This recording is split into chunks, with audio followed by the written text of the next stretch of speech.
Doctor Chinmayanand बर्जना नुआगाँ ग्रामीण विकास मंचर संपादक। आमर प्रति वर्ष तो रज महोत्सव करा जाए। आम रज महोत्सव बहुत करुँचे समस्ते करुँच विभिन्न लोकंर रंगारज कार्यक्रम करने विभिन्न संस्था माने भी करुँच कि आम चेष्टा करुँ बेटर हो पार केते लोक आकृष्ट हे आम रज महोत्सव केते निरा आम कर आम ग्रामीण विकास मंच आम कमिटी सबु बेले तत्पर थाए गोटे जिनस को इम्पोर्टान्स दे कम करे। किंतु एबे जेहेतु इलेक्शन गोटे रही जाता घड़ी मुहूर्त आम मैंने निष्पत्ति नेलु ना जहाँ भी हो लोकंर कौटी ना कौटी खुशी की आम छड़े नवा ना जहाँ भी आम प्रोग्राम करवा से सब कार्यक्रम करागला।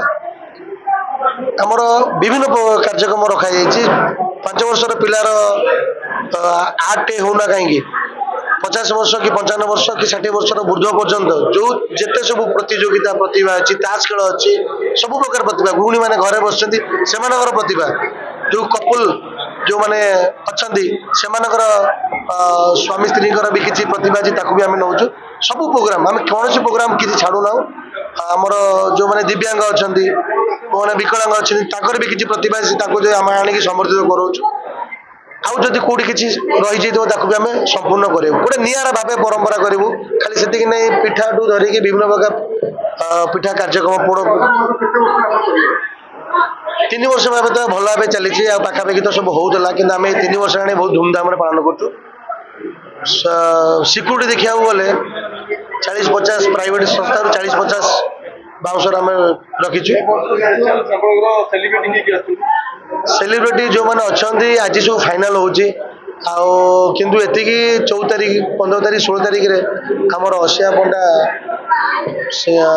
ट्रुप ताकू करा जायछि अंतरा चक्रवर्ती ट्रुप से माने सब अच्छा बहुत आर्टिस्ट अच्छा पप्पू पम्पम आसुँच आकाश दाग नायस हमर बाबूसान भी कथा चलती सी भी फाइनाल सी भी आसापी चलती 16 तारीख में आम रखिलु आमर बॉलीवुड पवनदीप और अरुणिता को भी आम डाकिलु जोड़ा इंडियन आइडल जे फास्ट होते डाकिलु किंतु बर्तमान ग्राम्य कमिटी निष्पत्ति नब से आसवे ना आम हॉलीवुड भितर करवा से फाइनाल हम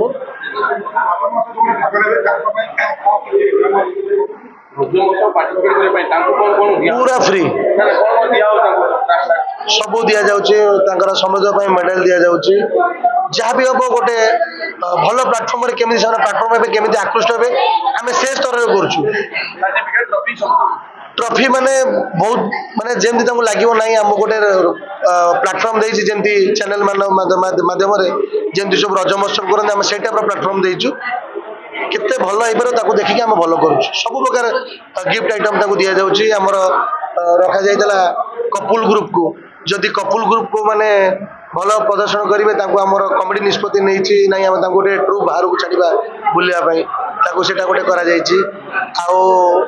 पिलांकर विभिन्न प्रकार गिफ्ट छोट पिला आम भी दौचु।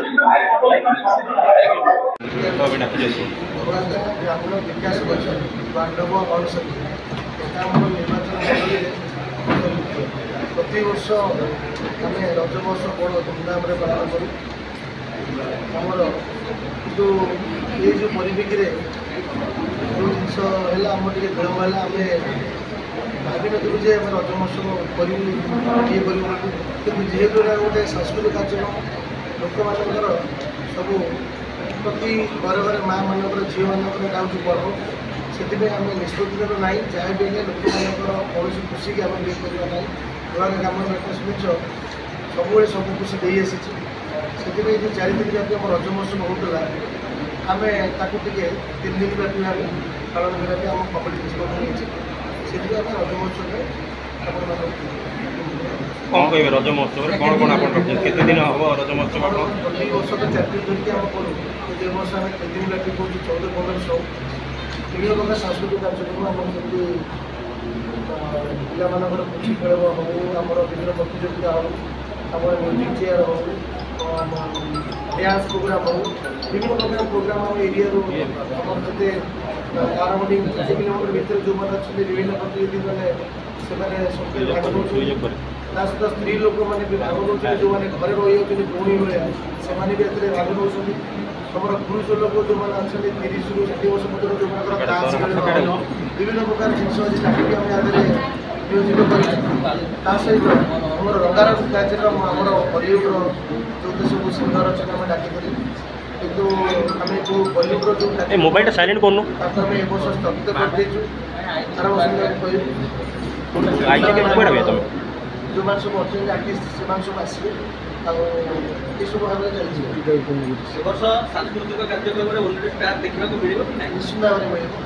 ଆପଣମାନଙ୍କର ଇଲେକ୍ଟେଡ୍ ଥିବେ କିଏ ଆସିବ? ଆମର ସବୁ ଡ୍ୟାନ୍ସ ଗ୍ରୁପ୍ ତ ଆସିଛନ୍ତି, ଅସଂଖ୍ୟ ବଢ଼ିଆ ଡ୍ୟାନ୍ସ ଗ୍ରୁପ୍ ଆସିଛନ୍ତି। ଆମର ଅନ୍ତରା ଚକ୍ରବର୍ତ୍ତୀ ଗ୍ରୁପ୍ ଆସିଛନ୍ତି, ପପମ ଆସିଛନ୍ତି, ଆଉ ଆକାଶ ଦାସ ନାୟକ ସେମାନେ ସବୁ ଆସିଛନ୍ତି, ପୂନମ ଆସିଛନ୍ତି, ଶୀତଲ ସେପାଲି ସବୁ ଆସିଛନ୍ତି, ଆଉ ବହୁତ ଆର୍ଟିଷ୍ଟ ଅଛନ୍ତି। ଆଉ ଆଜି ସବୁ ଫାଇନାଲ୍ ହେବ କାହିଁକିନା ଏତେ କମ୍ ସମୟ ଭିତରେ ଆମେ ନିର୍ଦ୍ଦିଷ୍ଟ କରିପାରୁନୁ କିଏ କେଉଁ ଟାଇମ୍ରେ ଆସିବ କ'ଣ କହିବେ ନେଇପାରୁନୁ। ଆଉ କିନ୍ତୁ ବଲିଉଡ଼ର ଯେଉଁଟାକୁ ଆମେ ଫାଇନାଲ୍ କରୁଥିଲୁ ଯେଉଁଟା ଆମର ଅଲରେଡ଼ି ଥିଲା କିନ୍ତୁ ସମସ୍ତଙ୍କର ନିଷ୍ପତ୍ତି କ୍ରମେ ଆମର ପବନଦୀପ ଆଉ ଅରୁଣିତା ତାକୁ ଆମେ ଆଜି ଡିସାଇଡ଼୍ କରି ତାକୁ ସ୍ଥଗିତ କରିବି ନା କରିବି ସେଟା ଆମ କୋଭିଡ଼ ନିଷ୍ପତ୍ତି ନେବ। ପ୍ରତିବର୍ଷ ଆପଣ ରଜ ମହୋତ୍ସବରେ ବିଭିନ୍ନ ପ୍ରକାର ବହୁ ପ୍ରକାରର ସେଲିବ୍ରିଟିମାନଙ୍କୁ ଡାକନ୍ତି। ଏ ବର୍ଷ ମଧ୍ୟ କିଛି ଅଲଗା ନିଆରା ଭାବେ ଡାକୁଛନ୍ତି। ଆମେ ନିଆରା କିଛି କିଛି ସେଲିବ୍ରିଟି ରଖିଛୁ। ଆମର ଯୋଗ ସମାଜସେବୀ ହଉ ଆମର ବିଜନେସ୍ ମ୍ୟାନ୍ ହଉ ସମସ୍ତଙ୍କୁ ଆମେ ଡାକି ସମସ୍ତେ ଭଲ ଶୁଣୁଛୁ। ଆପଣମାନଙ୍କ ଭିତରେ ଆମେ ସବୁ ରଖିଛୁ ବିଭିନ୍ନ ପ୍ରତିଯୋଗିତା ଯେଉଁ ହେଉଛି ଆଉ ସେଲିବ୍ରିଟି ଯେଉଁ ଆସୁଛନ୍ତି ଆଜି ସେଟା ଫାଇନାଲ୍ କରାଯିବ। କମ୍ପ୍ଲିଟ୍ ଫାଇନାଲ୍ କରି ନିଷ୍ପତ୍ତି ନିଆଯିବ। ଆଜ୍ଞା ଓନ୍ଲି ସେଲିବ୍ରିଟି ନା କିଛି ଗରିବ ଅସହାୟ ପିଲାଙ୍କୁ ମଧ୍ୟ ସେଠି ସାମିଲ ସେମାନଙ୍କୁ ବି ତା ଦେହରେ ରଖିଛୁ। ଆମେ ସମସ୍ତଙ୍କୁ ଅନ୍ତର୍ଭୁକ୍ତ ରଖିଛୁ। ରଜ ହେଉଛି ସମସ୍ତଙ୍କର। ରଜ ମହୋତ୍ସବ ଗୋଟେ ମାଆମାନଙ୍କର ପର୍ବ, ଝିଅମାନଙ୍କର ପର୍ବ, ଭାଇମାନଙ୍କର ପର୍ବ, ସମସ୍ତଙ୍କର ପର୍ବ ରଜ। ତାକୁ ଆମେ ଯେମିତି ବିଶ୍ୱ ଦରବାରରେ ପୂର୍ବରୁ ତ କହିଥିଲୁ ପହଞ୍ଚିବା ପାଇଁ ସବୁ ଜାଗାରେ ଆମ ଓଡ଼ିଶାରେ 1 ନମ୍ବର ହେଇଥିଲା ପୂର୍ବରୁ। ବର୍ତ୍ତମାନ ତାକୁ ଆମେ କେମିତି ଆହୁରି ଅଧିକରୁ ଅଧିକ ଭଲ ହେବ ତାକୁ ଆମେ ଚେଷ୍ଟା କରିବୁ ଆଉ ଭଲ କରିବା। এই মহোৎসব ପାଇଁ ଷ୍ଟଲ୍ ଖୋଲାଯାଇଛି ପାଖାପାଖି 100ରୁ 80ରୁ 100 ଷ୍ଟଲ୍ ଆମେ ପିଲାଙ୍କର ତ 56ଟା ଷ୍ଟଲ୍ କରାଯାଇଥିଲା। ଆଉ ବିଭିନ୍ନ ପ୍ରକାର ପିଲାଙ୍କର କ୍ରୀଡ଼ାର କାର୍ଯ୍ୟକ୍ରମ ଜିନିଷ ପଡ଼ୁଛି।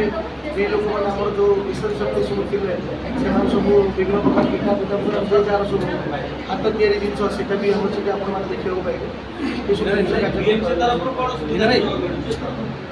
ଆମେ BMC ତରଫରୁ କୌଣସି ପ୍ରକାର ଯାହା ଗାଇଡ଼ଲାଇନ୍ ହିସାବରେ ଆମେ ସବୁ ପରମିଶନ୍ ନେଇଛୁ।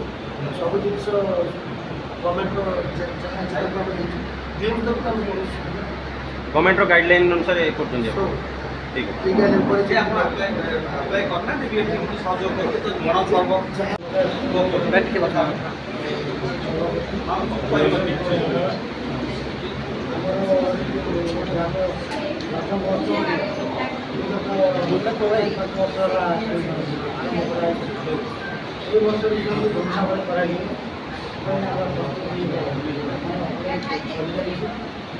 ଯେହେତୁ ଆମ ଓଡ଼ିଶାର ଗୋଟେ ବଡ଼ ଗଣପର୍ବ ଆଉ ରଜ ପିଠା ରଜ ପାନ ଆଉ ଓଡ଼ିଶାର ଯେଉଁ ପରମ୍ପରା ହଜି ହୋଇଯାଉଛି ତାକୁ ବଞ୍ଚେଇ ରଖିବା ପାଇଁ ଆମର ଏ ପ୍ରୟାସ ଆଉ ଆମ ଅଞ୍ଚଳର ପ୍ରତିଭା ବାହାରୁଛନ୍ତି ତାକୁ ବି ଆମେ ଉତ୍ସାହିତ କରୁଛୁ।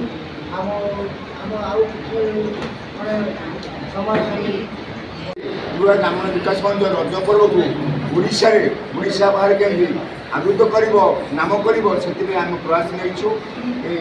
ଗ୍ରାମୀଣ ବିକାଶ ନେଇଛୁ। ଏଥିରେ ସବୁ ପ୍ରକାର ସୁବିଧା ଅଛି ମାନେ ଖେଳଠୁ ଆରମ୍ଭ କରି ନାଚ ଗୀତ ନୃତ୍ୟ ପର୍ଯ୍ୟନ୍ତ ଇଏ ପ୍ରୟାସ ନେଇଛି ଯେମିତି ଲୋକମାନେ ମନେ ପକେଇ ଗ୍ରାମୀଣ ବିକାଶ ମଞ୍ଚ ଗୋଟେ ବଡ଼ ମଞ୍ଚ ରଜ